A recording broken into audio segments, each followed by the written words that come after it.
اللہ کے ساتھ تکریم حضرت العلام حضرت علامہ مولانا محمد الطاف صاحب برکاتی دامت برکاتہ القدسیہ اردل عزیز خطیب اہل سنت حضرت علامہ سید محمد وسیم میاں باپو اشرفی دامت برکاتہ القدسیہ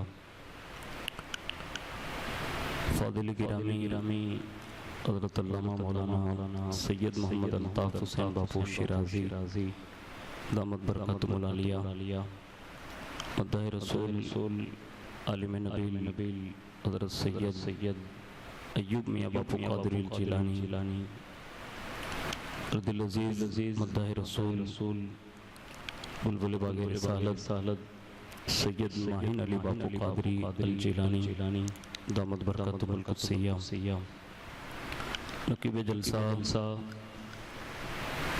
برادر عزیز حضرت مولانا محمد جعفر ہاشمی صاحب قبلہ دیگر معزز باوقار سادات کرام المعزز الاحترام گرام قدر برادران اسلام السلام علیکم ورحمۃ اللہ وبرکاتہ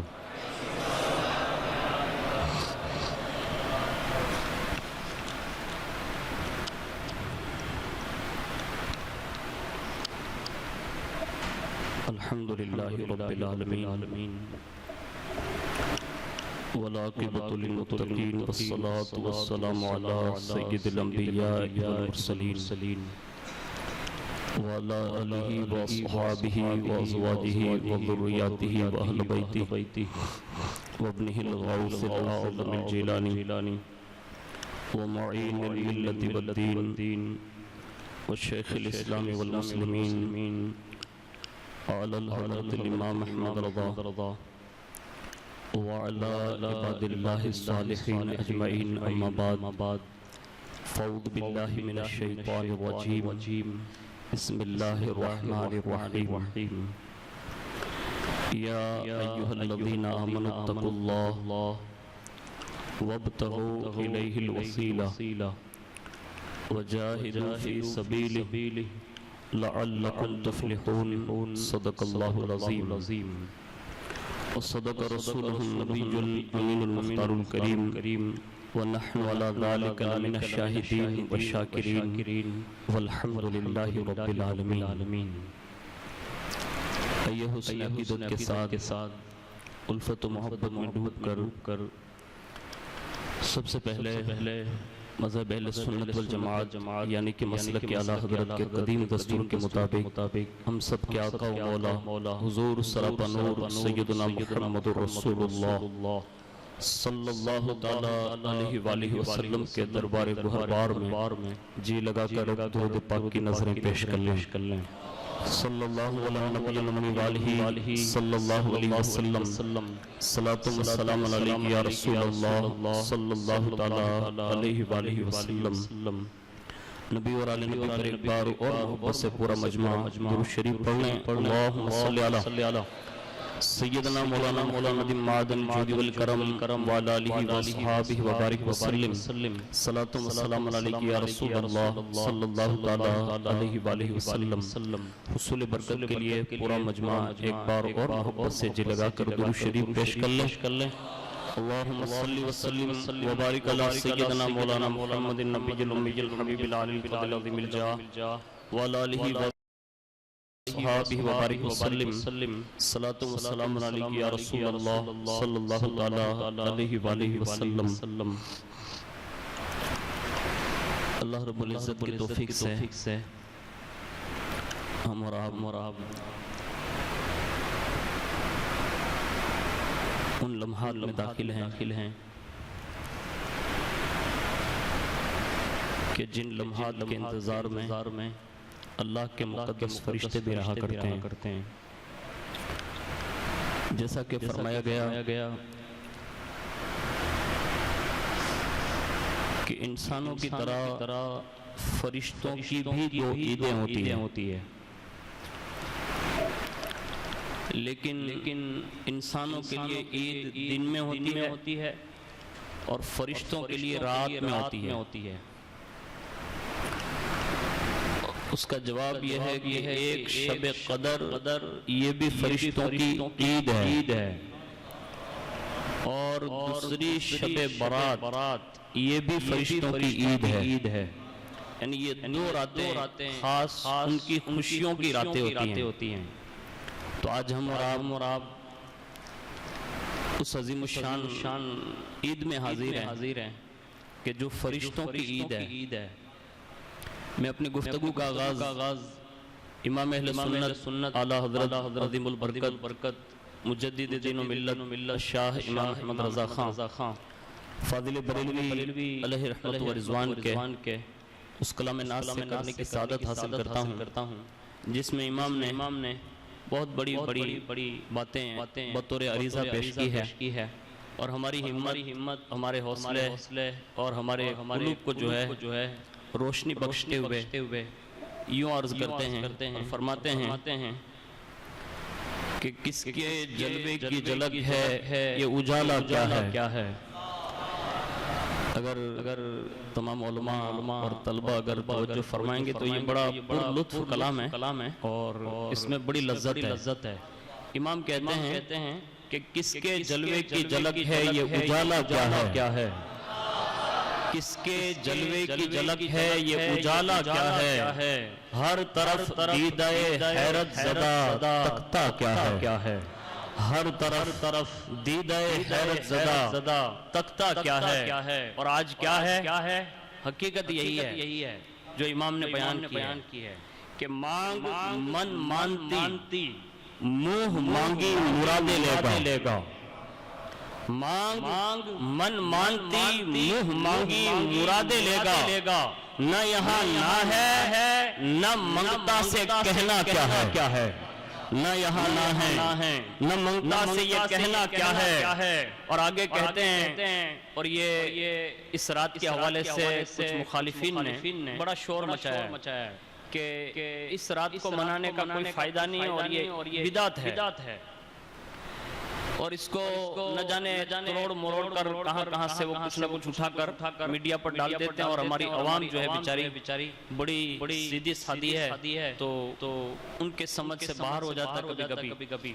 لیکن یہ راتیں جو ہے نا یہ بڑی اللہ سے قریب کرنے کے لیے راتیں آتی ہیں، آپ خود ہی احساس کر سکتے ہیں۔ اور اس راتوں میں آپ مغرب میں اگر آپ مسجد میں آئیں گے تو آپ نے احساس کیا ہوگا کہ ہر کس و ناقص مغرب میں حاضر ہوتا ہے۔ آخر یہ کیا ہے کہ جو بندے کو کھینچ کر لے آتے ہیں؟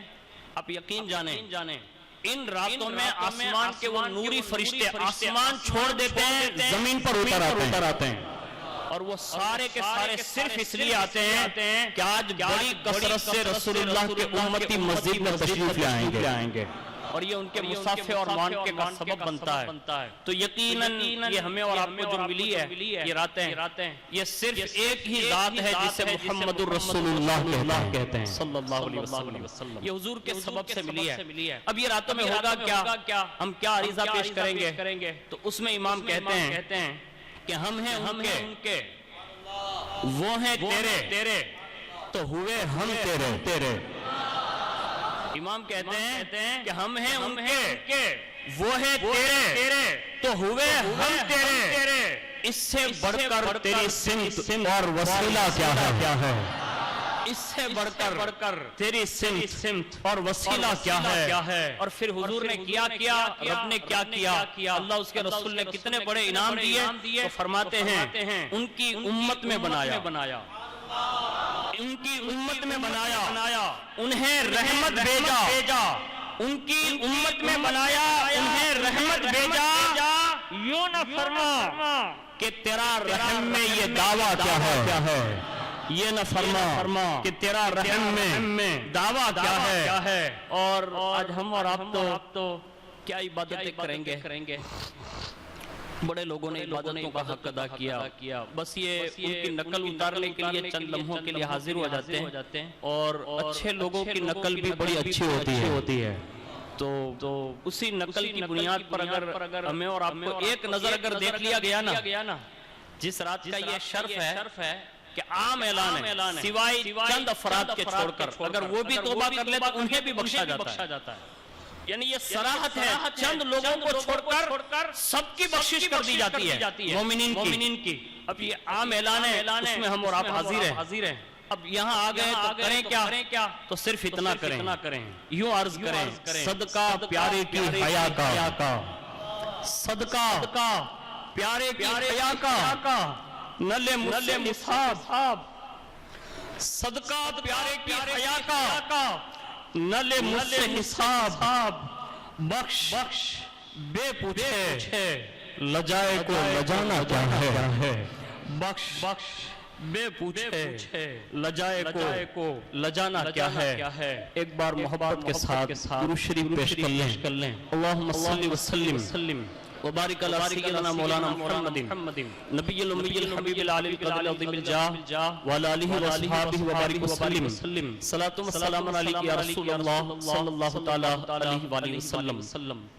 مجھ سے پیشتر بہترین خطاب آپ نے دو سماعت فرمائے جو دارالعلوم کے فارغ التحصیل علماء کرام جو اس وقت ماشاءاللہ انہاں کی سرزمین پر دین حنیف کی خدمت کر رہے ہیں۔ اللہ تعالیٰ دونوں شہزادوں کے علم و عمل میں بے شمار برکتیں عطا فرمائیں، اور اللہ رب العزت ان کی حق گوئی میں، ان کی زبان میں، ان کی گفتار میں اللہ بے شمار برکتیں عطا فرمائیں۔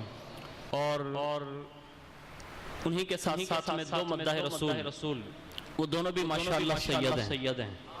رسول اللہ کے صاحبزادوں کی تو بات ہی الگ ہے کہ اگر وہ نعت پڑھتے ہیں نا تو یوں کہا جا سکتا ہے کہ وہ گھر کی بات اگر گھر والا کہتا ہے نا تو بڑی شان کا مالک ہوتا ہے وہ۔ تو شہزادوں نے ایک رنگ رکھ دیا اور آپ نے بڑی بساطت کے ساتھ اور وساطت کے ساتھ اپنے ان کے کلام سماعت فرمائے۔ سید محمد ایوب میاں باپو، سید محمد ماہین علی باپو، اللہ دونوں کو بھی اس میدان میں بھی بے شمار برکتیں عطا فرمائیں، اور ان کی زبان میں وہ چاشنی، وہ لذت عطا فرمائیں جو اللہ نے حضرت شیخ سعدی اور حضرت امیر خسرو کو نصیب فرمائی تھی۔ چند باتیں لے کر میں بھی آپ کے سامنے حاضر ہوا ہوں، اور اس ٹاپک پر میری اور آپ کی کوئی بساط نہیں ہے کہ میں گفتگو کر سکوں۔ یہ حضرت کی کرم نوازیاں ہیں کہ انہوں نے یہ موضوع دیا کہ اللہ کا قرب کیسے ملے۔ اب اس کے لیے تو جو بھی کتابیں میری نظر سے گزری تو بڑا پریشان بھی ہوا، لیکن ہے نا کہ فَإِنَّ مَعَ الْعُسْرِ يُسْرًا، إِنَّ مَعَ الْعُسْرِ يُسْرًا، بے شک ہر مشکل کے بعد آسانی ہے۔ تو چند باتیں جو بطور نمونہ آپ کے سامنے ملی ہے وہ میں آپ کے سامنے عرض کر دیتا ہوں، اور اسی سے ہم سمجھ لیں گے کہ اللہ کا قرب کیسے ملتا ہے۔ سب سے پہلے میں نے جو آیت کریمہ پیش کی ہے اس میں اللہ رب العزت نے یہ ارشاد فرمایا، اے ایمان والو اللہ سے ڈرو اور اس کی طرف وسیلہ تلاش کرو اور اس کی راہ میں جہاد کرو تاکہ تم کامیاب ہو جاؤ۔ یہ قرآن عظیم کی چھٹے پارے کی ایک آیت پاک ہے جس کا مفہوم میں نے آپ کے سامنے پیش کر دیا۔ اب اس آیت میں اگر آپ پہلے دیکھنے جائیں تو اللہ کے قرب کے لیے سب سے پہلی شرط جو بیان فرمائی اس آیت میں وہ شرط ہے ایمان، یعنی مومن ہونا، یعنی اللہ کا قرب صرف مومن کو نصیب ہوگا، اس کے سوا کسی کو اللہ کا قرب نصیب نہیں ہو سکتا۔ اس کو ہمیشہ اپنے ذہن میں بٹھا لیں۔ پہلی شرط۔ دوسری مومن تو ہو لیکن ساتھ میں وہ تقوی اور پرہیزگاری کا مالک ہو۔ اب کتنا بڑا متقی ہو اس پہ میں کوئی تبصرہ نہیں کرتا، لیکن صرف دو الفاظ میں یوں کہا جا سکتا ہے کہ وہ زندگی میں کوئی نیکی چھوڑتا نہ ہو اور کوئی برائی کرتا نہ ہو۔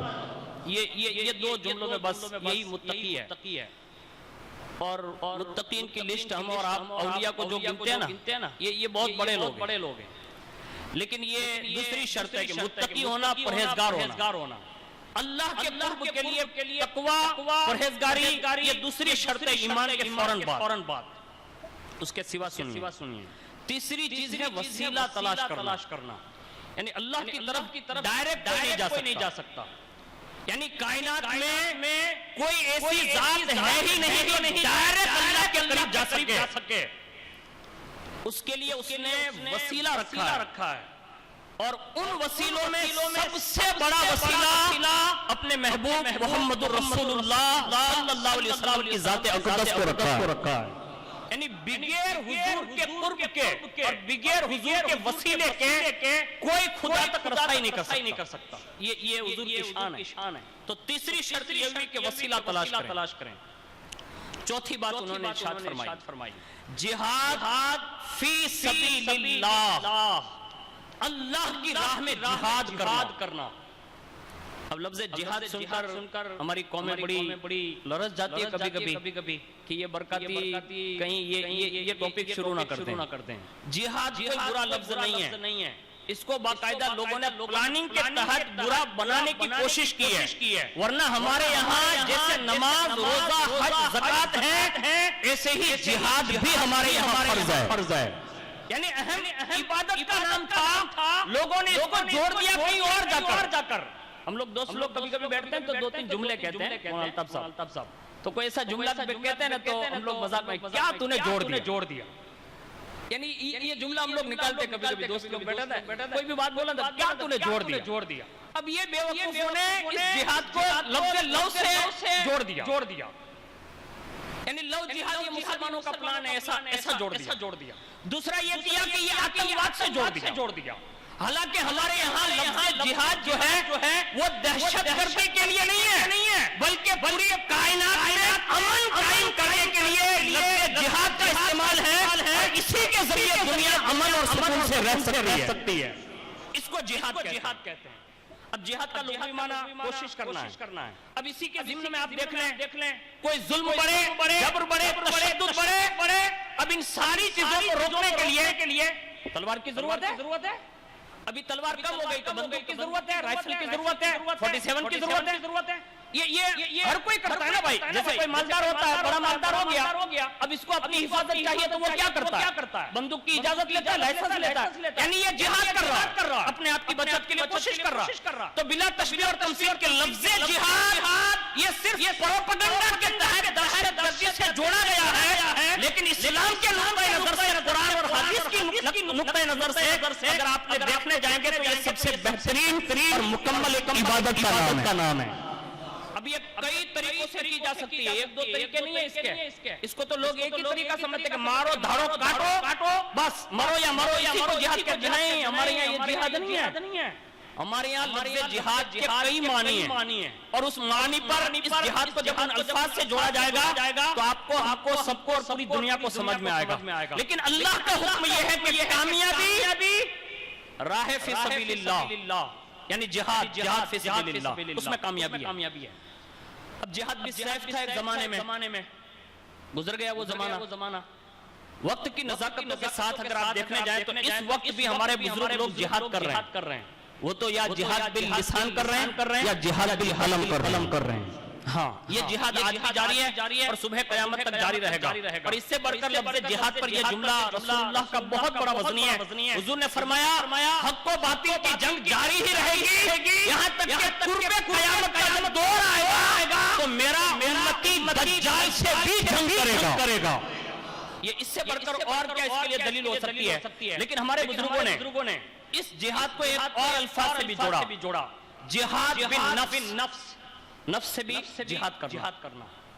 اسی طرح جہاد بالقلب, یعنی دل سے کوشش کرنا, جہاد کرنا. اب اسی ٹاپک پر اگر آپ یہ 4 شرطیں سمجھ میں آ گئی ہے تو اسی ضمن میں آپ قرب خداوندی کو سمجھنے کی کوشش کریں. اس کی طرف جانے کے جتنے راستے ہیں تو ہمارے بزرگوں نے لکھا ہے کہ اللہ نے جتنی مخلوقات پیدا کی ہے ان کے برابر اللہ تک پہنچنے کے راستے ہیں. یعنی اللہ تک رسائی کے لیے اتنے راستے ہیں. اب ہر مخلوق اپنی شان اللہ کی جانب مطلب وہ راستہ تلاش کرتی ہے, وسیلہ تلاش کرتی ہے اور وہاں تک رسائی کرتی ہے. لیکن لفظ قرب جو ہے نا اس کو کبھی معمولی نہ سمجھنا. میں ایک حوالہ لایا ہوں, اس کتاب کا نام ہے فلسفہ تصوف. اس کو باعتبار ظنی اور ب اعتبار تعینات وہمی کہ دور کرنے کو قرب خاص کہتے ہیں. یعنی قرب جس سے نصیب ہو جائے گا نا تو پھر اس کا وہم دور ہو جائے گا, اس کا جو دلی اعتبار سے اس کے جو اعتبارات ہوتے ہیں ظنی وہ دور ہو جاتے ہیں. کیونکہ یہ قرب اسے پھر وہم نہیں رہنے دیتا, اس سے ظنی نہیں رہنے دیتا, بلکہ اس سے حق الیقین کی منزل پر پہنچا کر عین الیقین کا مشاہدہ کرا دیتا ہے. اس لیے آپ کسی بھی بزرگ کو آپ دیکھ لیں, رسول اللہ صلی اللہ علیہ وسلم سے پہلے بھی جتنے انبیاء کرام ہوئے اور ان کے جو اولیاء ہوئے, ایک سے حق الیقین جس کو ملا نا, میں ان کی بات بتا دوں. حضرت سلیمان علیہ السلام کا مجمع لگا ہوا ہے اور اسی میں وہ ہدہد جو دیر سے آیا نا, تو جیسے وہ آیا آنے کے ساتھ ہی اس نے حضرت سلیمان علیہ السلام کے حوالے سے سن لیا تھا. سارے لوگوں نے بتا دیا کہ آج تیری خیر نہیں ہے, لیکن سلیمان علیہ السلام نے فرمایا سزا ملے گی, لیکن اگر کوئی ایسی خبر لایا تو پھر وہ سزا معاف کر دی جائے گی. اب ہدہد بھی کوئی ایک بڑی خبر لے کر آیا تھا, اور وہ ملکہ بلقیس جو تاج کی ملکہ تھی, اس کی خبر لے کر آیا تھا کہ ایک ایسی عورت ہے جس کا اتنا راج ہے اور اتنا تخت و تاج ہے.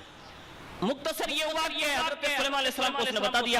اب جیسے یہ بتایا نا, اب حضرت سلیمان علیہ السلام کی اسی مجلس میں سلیمان علیہ السلام نے ہدہد سے کہا کہ کام کر, تو واپس وہاں جا اور یہ میرا خط لیتا جا اور یہ خط وہاں پہنچا دے. وہ خط لے کر واپس روانہ ہوا اور یہاں حضرت سلیمان علیہ السلام نے یہ پلاننگ بنانا شروع کی اور فرمان جاری کیا.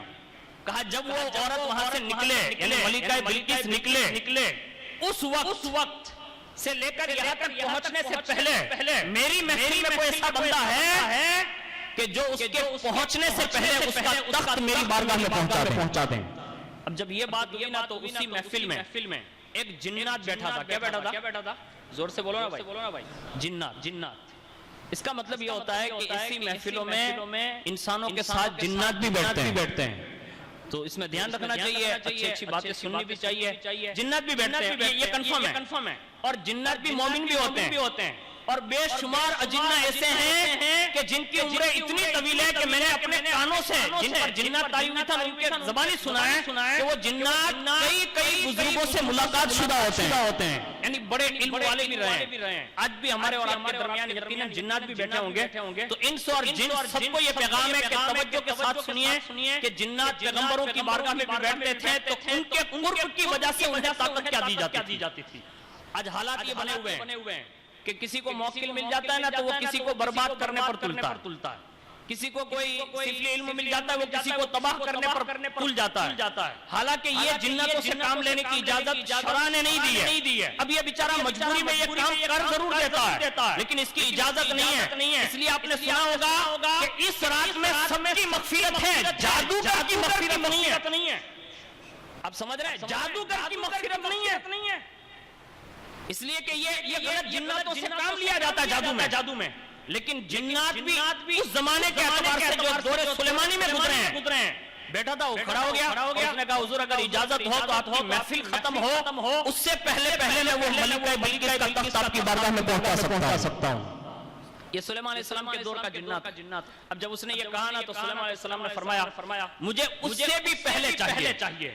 اب یہ تھا جنات, لیکن حضرت انسان توجہ فرمائیں کہ اللہ نے آپ کو کتنا بلند رتبہ عطا فرمایا کہ اسی محفل میں حضرت آصف بن برخیہ کھڑے ہوئے اور عریضہ پیش کیا, یا نبی اللہ اگر اجازت ہو تو آپ کا آصف آپ کی پلک جھلکنے سے پہلے وہ تخت کو آپ کے قدموں میں ڈال دیتا. یعنی یہ قرب والے لوگ ہیں, یعنی خاص لوگوں کو جب قرب نصیب ہوتا ہے پیغمبر کا تو ان کی طاقت یہ بنتی ہے. اب میں یہ واقعہ پورا کرنے کے بعد اس بات کی طرف توجہ دلاتا ہوں. غوث پاک فرماتے ہیں کہ ہر ولی کا قدم کسی نہ کسی نبی کے قدم پر ہے, لیکن میرا قدم محمد رسول اللہ کے پر قدم ملاتے ہوئے چلتا ہوں. اللہ اکبر. جب سلیمان کے دور کا اس کا آصف بن برخیہ اتنی طاقت رکھ سکتا ہے تو شیخ عبد القادر جیلانی کی اندازہ لگا سکتا ہے.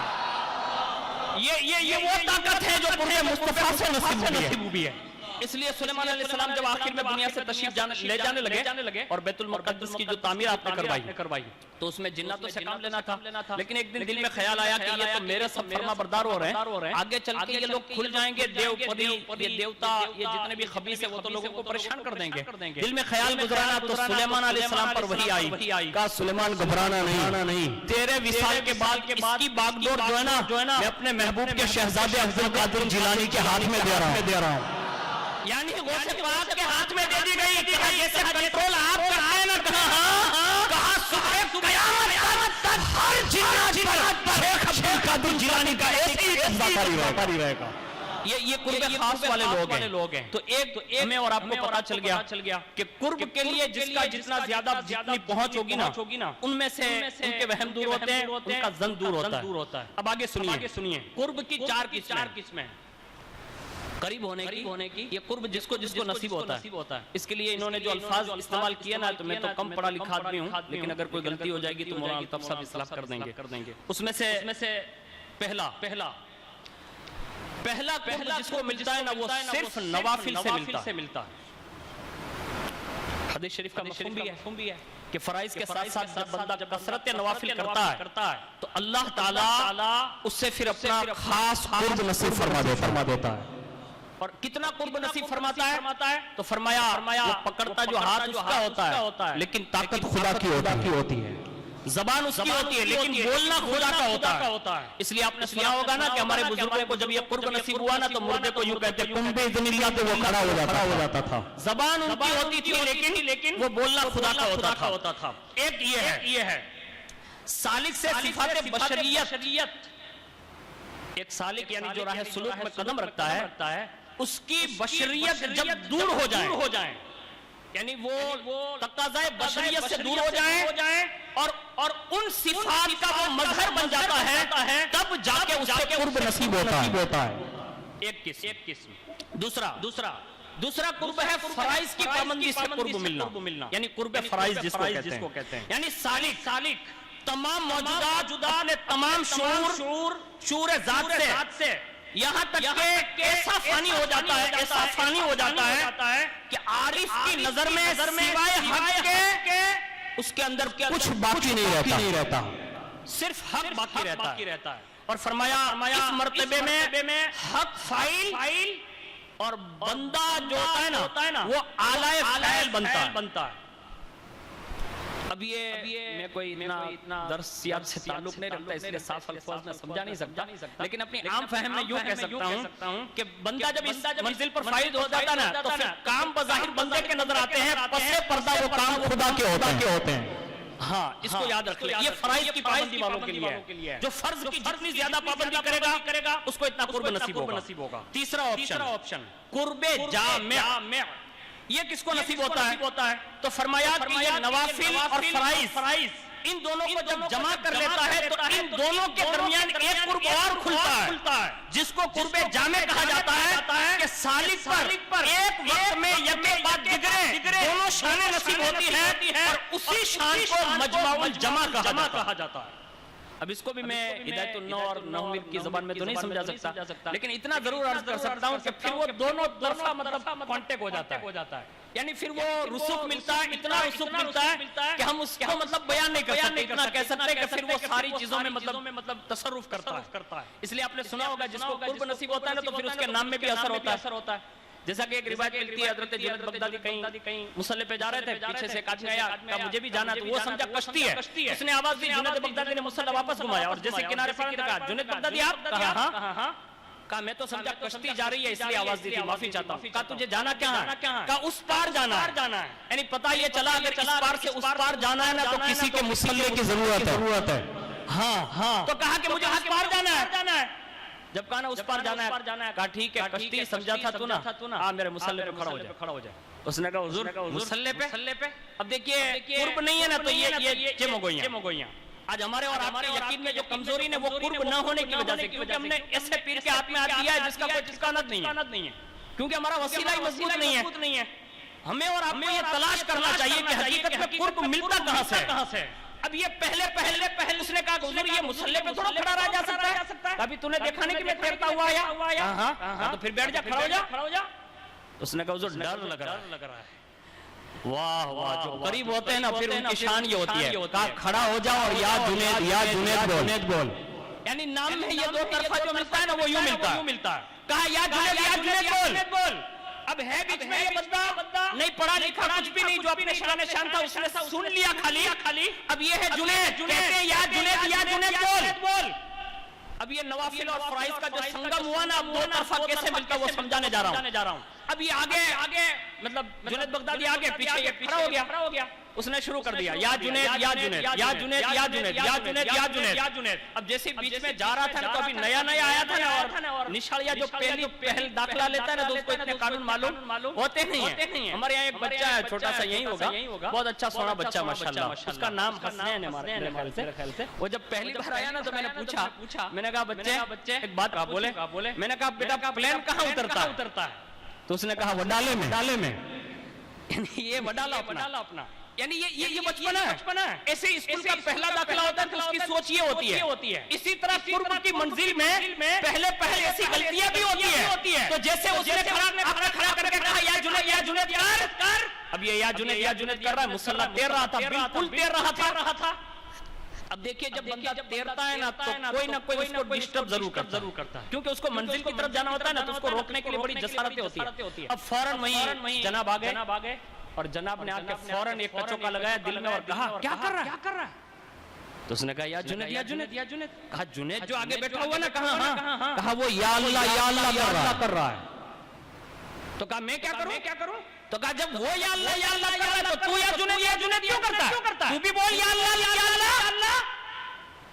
ابھی تک مل رہا تھا دونوں طرف سے, کیونکہ جنید یا اللہ کر رہے تھے, اور جنید کے نام میں یہ پاور تھا اس نوافل کی بنیاد پر کہ مسلح تیر رہا تھا. لیکن جیسے اس نے سائے کی ایک منزل کو چھوڑ کر آگے چھلانگ لگانا چاہیے, لفظ یا اللہ کہانا تو مسلح کا کونا نیچے ہو گیا, ڈوبنے لگا. اور جیسے نیچائی کی طرف مسلح ونسا جنید بغدادی نے پیچھے موڑ کے دیکھا, فرمایا کیا کر رہا ہے؟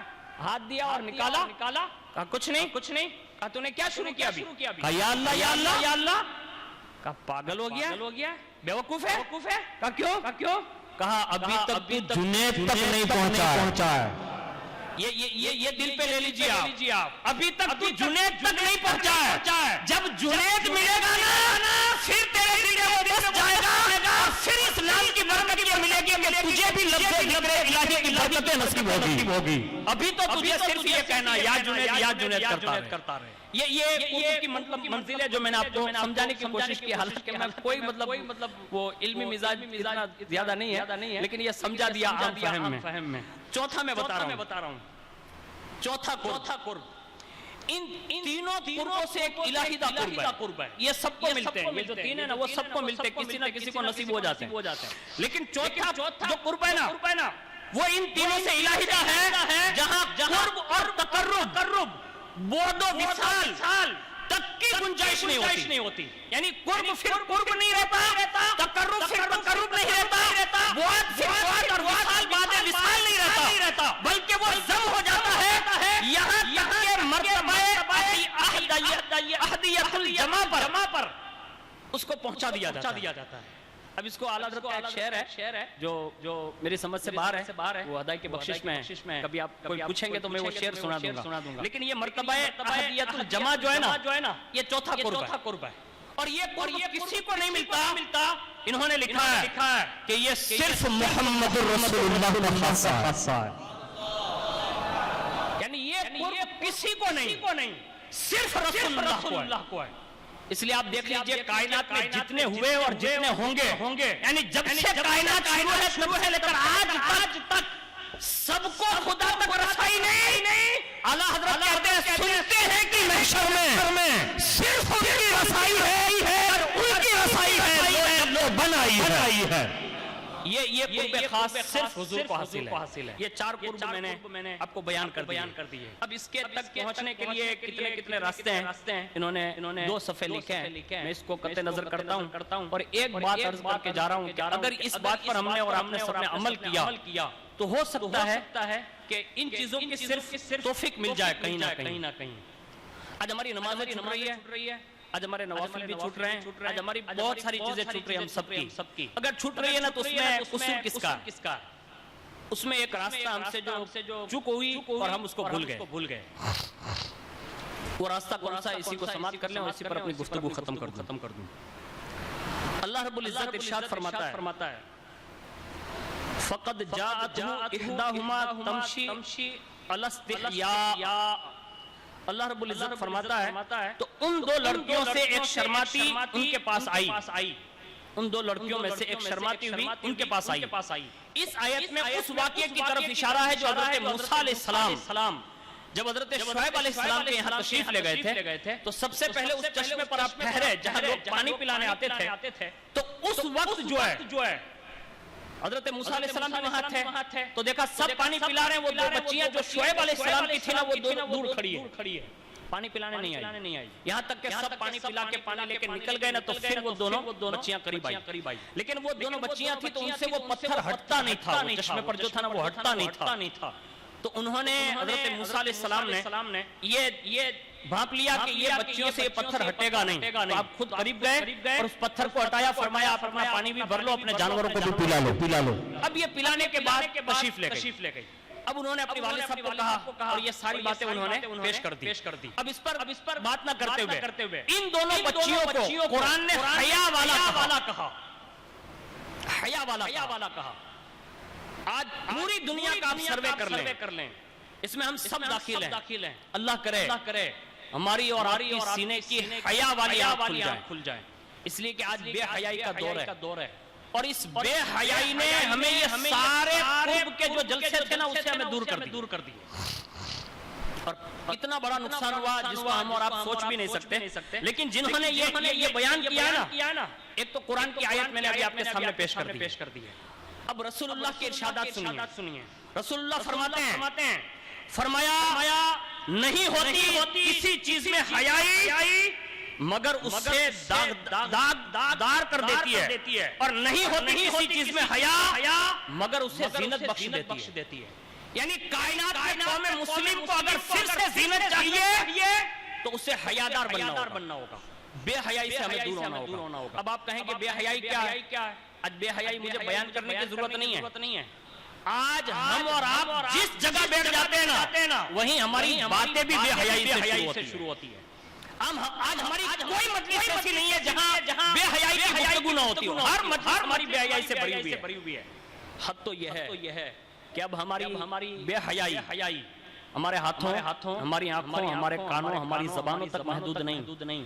اب وہ بے حیائی دل کے خطرات سے گزار کر اس بے حیائی نے دل کو اس پوزیشن پر لا کر کھڑا کر دیا جس کی نشاندہی حضور صلی اللہ علیہ وسلم نے ارشاد فرمایا کہ حیا ایمان کا ایک حصہ ہے. جب حیا ختم ہو جائے گی تو خود بخود ایمان بھی رخصت ہو جائے گا. آج ہم اور آپ دیکھ لیں اتنی برائیاں ہو رہی ہیں. ابھی تازہ ترین ایک واقعہ ہوا, سن کے حیرت ہوئی مجھے. کل ہی سنا میں نے. اللہ ہم سب کے حال زار پر رحم فرمائے. بہت خطرناک واقعہ ہوا اونا میں, لیکن ہمیں اس کا احساس نہیں ہے. برائیاں سینکڑوں پنپ رہی ہے. ہم کوئی آواز بلند کرنے کے لیے تیار نہیں ہے. ہم یہ سمجھ رہے کہ یہ سب کچھ ایسے ہی چلتا ہے تو چلتا رہے گا. نہیں, حیا ختم ہوتی جا رہی ہے حد تک کہ اب ایمان جو حیا کے ساتھ حضور نے جوڑا ہے نا اس کو, تو یہ حیا کے ختم ہونے کی بنیاد پر ہمارے ایمانی جذبات بھی کم ہو گئے اور اتنے سرد ہو گئے کہ اب ہم دل سے بھی کسی چیز کو برا سمجھنے کے لیے تیار نہیں ہیں. یہ ہماری بے حیائی کا عالم ہو گیا. اور آگے سنیے حیا ہے کیا. حضرت ابن مسعود رضی اللہ تعالیٰ عنہ فرماتے ہیں کہ رسول اللہ نے فرمایا کہ نبوت کی باتوں میں سے پہلی بات تو بات لوگوں کو ملی وہ یہ ہے, یعنی فیضان نبوت سے جو باتیں نکلی تو اس میں سے یہ باتیں یہ تھی. تو فرمایا وہ ملی وہ یہ ہے کہ سن لو جب تم میں حیا نہ رہے تو پھر تمہارے من میں جو آئے وہ کرو. یہ رسول اللہ کا ارشاد ہے. آج ہم خود دیکھ لیں. آج ہمارے یہاں شاید کوئی صوفی درجے کا بندہ ہوگا نا, یعنی جس کی صوفیت مشہور ہو, اس کا بھی بچنا مشکل ہے. اتنی بے حیائی ہماری اور آپ کی سماج میں عام ہو چکی ہے جس کے خلاف ہمارے پاس کوئی ہتھیار نہیں اس وقت. یہاں تک کہ میں نے اپنے بزرگوں سے سنا ہے کہ انہوں نے یہ جملہ کہا ہے ابھی وہ بقید حیات ساورکنڈلا کی سرزمین پر رہتے ہیں، انہوں نے یہ جملہ فرمایا تھا کہ مسجد 10 قدم پر ہوگی. مسجد کتنے قدم پر ہوگی؟ کتنے قدم پر ہوگی؟ 10 قدم پر ہوگی. انہوں نے یہ کہا، میرے سامنے کہا، انہوں نے کہا مولانا مسجد 10 قدم پر ہوگی. گھر سے نکلتے وقت جب نمازی مسجد میں 10 قدم چلے گا تو 5ویں قدم پر وہ زنا بیٹھے گا. آج ہم خود ہی کھنگال لیں سب کو، ہم سب اپنا احتساب کر لیں. آج ہم بڑی تیزی کے ساتھ اس فعل کی طرف جا رہے ہیں، بے حیائی کی طرف، اور اس کا ہمیں خیال تک نہیں. ہم یہ سمجھ رہے ہیں بہت اچھا ہو رہا ہے، کچھ اچھا نہیں ہو رہا ہے. ایمان جانے کے قریب ہو گیا. اور اس کے سوا سنیے مقام حیا کیا ہے. رسول اللہ فرماتے ہیں کہ حیا ایمان ہے، اور ایمان جنت سے ہے، اور فحش گوئی سنگ دلی سے ہے، اور سنگ دلی جہنم میں سے. آج آپ جس کو دیکھیں نا ماں بہن کی گالی، جس کو دیکھیں، حق تو یہ ہے کہ اپنی سگی ماں بہن کو بھی بندہ گالی دینے سے شرما نہیں رہا. کسی کو بھی دیکھ لیں، بڑے بڑوں کو میں نے تو دیکھا کہ جس کو من میں آیا وہ گالی بول رہا ہے. حیا ختم ہوتی.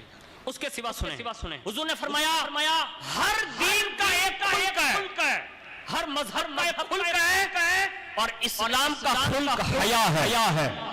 جب یہی ختم ہو گیا تو دیکھ لیں کہ ہماری ہر چیز جا رہی ہے. اس کے سوا فرمایا کہ حیا اور ایمان کا تعلق کتنا گہرا ہے. رسول اللہ فرماتے ہیں کہ حیا اور ایمان دونوں ایک دوسرے سے ملا دیا گیا، دونوں کو ملا کر رکھا گیا. جب ان میں سے ایک کو اٹھا لیا جاتا ہے تو دوسری چیز بھی اٹھا لی جاتی ہے. اور ابن عباس فرماتے ہیں روایت میں کہ جب ان میں سے ایک چیز چھین لی جاتی ہے تو دوسری چیز اس کے پیچھے چلی جاتی ہے. یعنی یہ پورا پروپیگنڈا جو پوری دنیا میں کیا جا رہا ہے مسلمانوں کے خلاف. میں غیرت مند جوانوں کی بات کر رہا ہوں کہ ایک زمانہ ہماری قوم پر ایسا بھی بیتا تھا کہ جب ہماری قومیں اور ہمارے اسلاف اور ہمارے اکابر جب بیت المقدس کی طرف رخ کرتے ہیں نا تو حضرت خالد ابن ولید، حضرت عبیدہ بن جراح جیسے لوگ جب اپنی سپاہ گیری میں ایک لشکر جرار لے کر اس عظیم سرزمین پر پہنچے جہاں قبلہ اول تھا اور اس کو فتح کرنا مقصد تھا، اور فاروق اعظم کا دور ہے. لیکن جب وہ جانے لگے نا تو یہاں پلان یہ بن گیا تھا. کہا ان کو اگر گرانا ہے تو صرف ایک کام کرنا ہوگا. کہا وہ کیا؟ کہا صرف ایک کام. کہا جوان زیادہ آئیں گے؟ کہا ہاں. کہا جوانی دیوانی ہوتی ہے، اور اس میں وہ شباب اور کباب کے بڑی عادی ہوتے ہیں. ایک کام کرو کہ جب وہ ہماری سرزمین پر داخل ہو جائیں تو ہمارے بازاروں میں، گلیوں میں، کوچوں میں اور میدانوں صحیح میں معاذ اللہ ننگی عورتوں کو کھڑا کر دو. اگر ایک بھی مجاہد نے پھر سے دیکھ لیا تو سمجھ لو جنگ ہم جیت گئے. یہ اس تاریخ کا باب میں آپ کے سامنے پڑھ رہا ہوں جس میں ایک دور کو گزرا ہے کہ ہماری حیا کو ختم کرنے کے لیے ننگی عورتیں کھڑی کر دی گئی تھی. آج کیا جا رہا ہے؟ دوسروں کی عورتیں نہیں کھڑی ہے. آج ہم اتنے گر چکے ایمان اور حیا کے مادے میں کہ آج ہماری سگی بیٹی ناچ رہی ہے، آج ہماری سگی بیوی ناچ رہی ہے، سگی ماں ناچ رہی ہے، سگی بھتیجی اور بھاجی ناچ رہی ہے، اور ہم کرسیوں پر بیٹھ کر دیکھ رہے ہیں. یہ حیا کے ختم نہیں ہو جانے کی دلیل نہیں ہے. لیکن واہ قربان جائیں ان نفوس قدسیہ پر کہ جنہوں نے اپنے لشکر میں اعلان کر دیا تھا اور یہ جملہ کہا تھا. کہا جوانوں ہمیں ان خوبصورت حسینوں کی طرف نہیں دیکھنا ہے. کہا ہم نے وہ چہرہ دیکھا ہے جس چہرے کی شان اللہ قرآن میں بیان کرتا ہے. بس دعا واللیل اذا سجا، وہ واللیل کی زلفوں والے چہرہ ہم نے دیکھا ہے. سارے حسن جاگ دیکھ حسن یوسف بھی حسن گدائی کے لیے اگر وہاں گدا بن کر کھڑے ہو جاتے ہیں اسے حسن ہمارے مصطفیٰ کہا جاتا ہے. ہم اس حسن کے شہدائی ہیں. آج ہمارے حوالات کی آنکھوں سے وہ چیز چھین لی گئی. شب برات میں آنے والوں سچی توبہ کر کے جانا. میں کوئی راستہ بڑا نہیں بتا رہا ہوں، مخلوق کے برابر میں نے راستے بتائیں.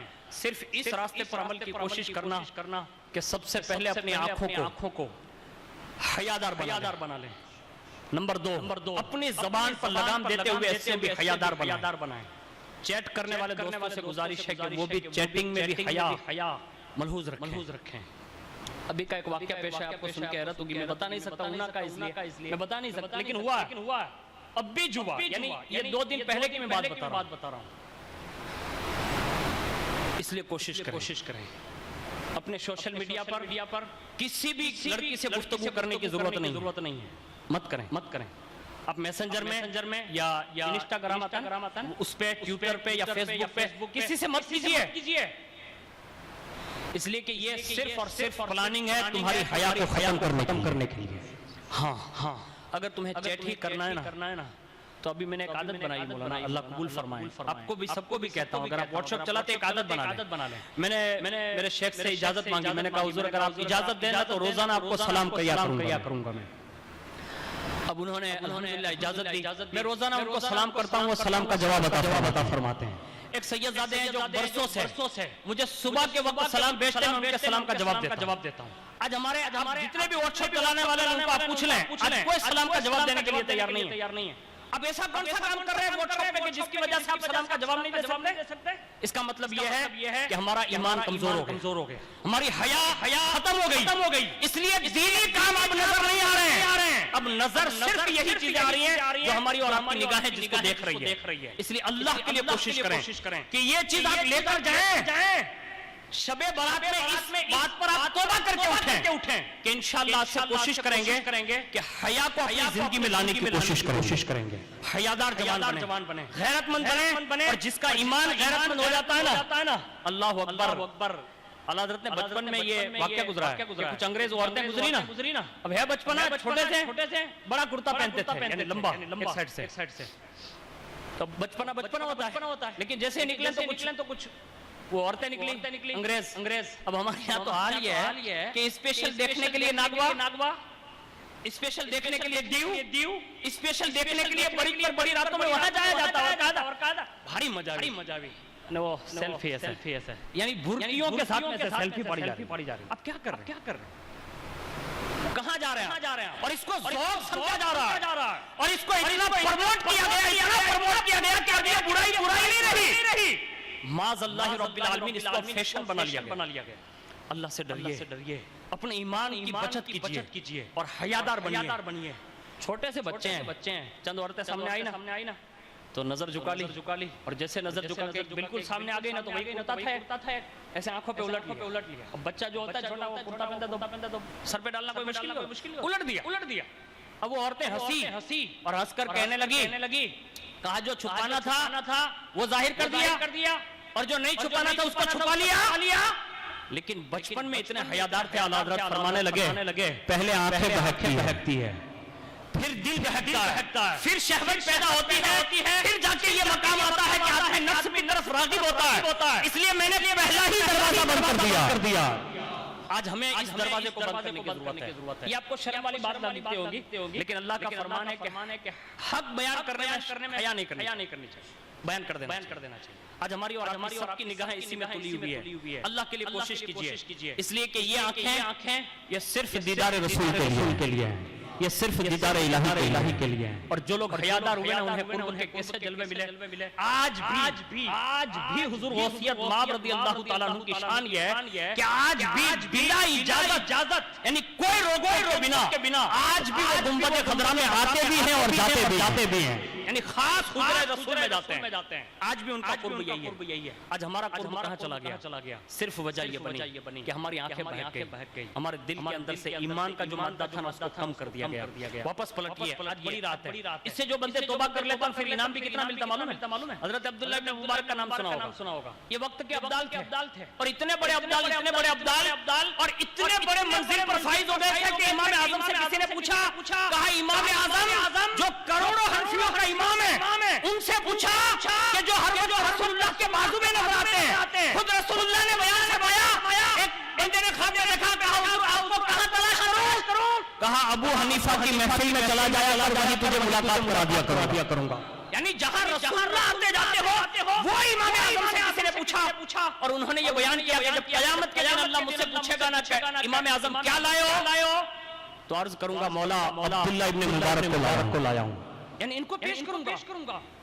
اب یہ عبداللہ ابن مبارک شروعات تھی، مطلب جوانی، اب اس جوانی میں یہ ہوا ایک عورت پر عاشق ہو گئے اور اس لڑکی پر اتنا عشق مطلب اب پر طاری ہو گیا کہ ایک دن ملاقات کی گارنٹی دے دی مطلب ملاقات کریں گے تو اس نے کہا کہ ملاقات تو نہیں ہوگی لیکن صرف دیدار کرائیں گے یعنی دیکھنا ملے گا کہاں ملے گا کہا میرے گھر میں چھت کے نیچے دور کھڑے رہیے گا میں باری پر آؤں گی یعنی کھڑکی پر وہیں سے آپ مجھے دیکھا کیجیے گا بس اتنا ہوا اگر مسجد نہیں ہوتی نا تو میں صاف الفاظ میں یہ کہہ سکتا ہوں اور یہ جسارت میری حق بجانب ہوگی آج ہماری قوم کا جوان درگاہ شریف میں صرف اس لیے جاتا ہے کہ معاذ اللہ وہاں عورتوں کو دیکھنے کے لیے جا رہا ہے. یہ غلط ہے. اب بولیے بھائی میں جو کہہ رہا ہوں نا وہ غلط ہو تو میں واپس لے لوں گا, استغفر اللہ, توبہ کرتا ہوں, لیکن میں یہ کہہ سکتا ہوں کہ حالات یہ بتا رہے ہیں کہ آج معاذ اللہ رب العالمین دور میں سفر اس لیے کیا جا رہا ہے کہ کچھ عورتیں ساتھ میں صرف عورتوں کو دیکھنے کی. اللہ کے لیے کوشش کیجیے ایسا نہیں کیجیے. یہ عبداللہ ابن مبارک کو سنیے. ایک رات وقت دیا گیا کہیں یہاں دیدار ہوگا, ٹھیک ہے. جوان تھے, اب وہ جوانی کا جوش چلے گئے, دور کھڑے رہے. تھوڑی دیر ہوئی تو کھڑکی پر وہ بچی آئی, اس کی بھی تھی. اب جیسے وہ آئی, اب آئی تو ہوا کیا, دیکھنے لگے. یا تو یہ کہ وہ آئی نہیں اور دیکھنے لگے.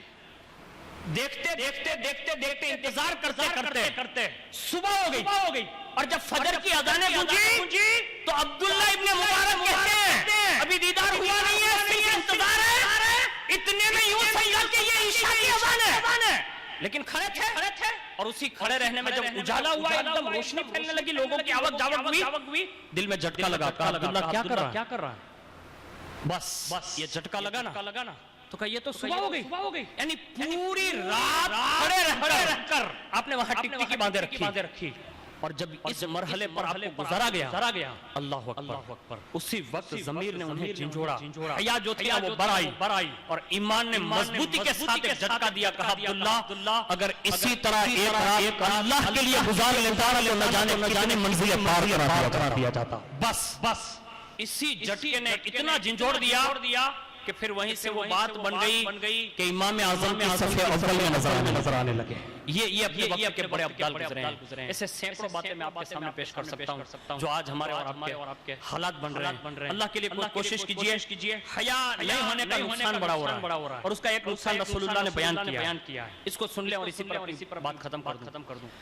جو بھی بندہ اس میں پھر کسی بھی طبقے کا آدمی ہو, اس میں کسی کے لیے بانچ چھوڑ نہیں ہے. وہ اتنے بڑے مرتبے پر کوئی فائز ہوگا نا تو اس کے لیے بھی یہ حکم ہے. یہاں تک کہ آپ سفیان ثوری کو پڑھیں, حضرت فضیل بن عیاض کو پڑھیں, یا اس کے سوا جتنے بھی بڑے حضرت حبیب اجمی کو پڑھیں, یا حضرت داؤد طائی کو پڑھیں, یا جتنے بھی ہمارے اکابر گزرے انہوں نے اس کے بارے میں جو اقوال لکھے ہیں کہ حیا ختم ہونے کے بعد پھر بندہ کس دہلیز پر جا کر گرتا ہے, ہم اور آپ سوچ نہیں سکتے. اتنے بڑے بیان انہوں نے دیے ہیں اس معاملے میں. آج ہم اس سے بالکل آخر اینڈ پر ہے. اور ایک بزرگ کا قول میں نے پڑھا نا تو مجھ کو خود کو یوں ہے کہ اللہ کرے صد بار اللہ کرے, بلکہ بار اللہ مجھے یہ توفیق دے کہ زندگی میں اپنا موبائل یوز کرنا بند کر دوں, اگر اللہ مجھے توفیق دے. صحیح بتا رہا ہوں. میں نے یہ کئی بار فیصلہ کیا, بس یہ اللہ کی توفیق پر ہے کہ اللہ کبھی نہ کبھی ضرور اس امید کو بھر لائے گا. اس کو بند کر دینا چاہیے.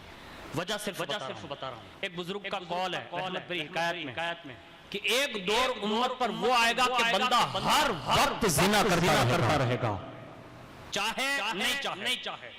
اب خود دیکھ لیں, میں نے تو ایک دم دودھ پیتے بچے, چھوٹے بچے, سفر کرتا ہوں نا کبھی تو میاں بیوی ساتھ میں ہوتے ہیں, اس کا چھوٹا سا بچہ بھی ہوتا ہے جو کھل کے یہ اٹھتا بیٹھتا رہتا ہے, تو بس میں اس کو شانت رکھنے کے لیے یوٹیوب لا کر دے دی جاتی ہے اور اس کو دیکھا کر. اب وہ بندہ دیکھ رہا ہے اور ایسے سینکڑوں بچے میں نے دیکھے ہیں جس کو ابھی حد بلوغ تک پہنچنے میں ابھی دیر ہے, یعنی وہ بالغ نہیں ہے, لیکن ایسی باتیں کرتے ہیں جیسا ایسا لگتا ہے کہ یہ زمانے کا بہت بڑا مجنون ہے.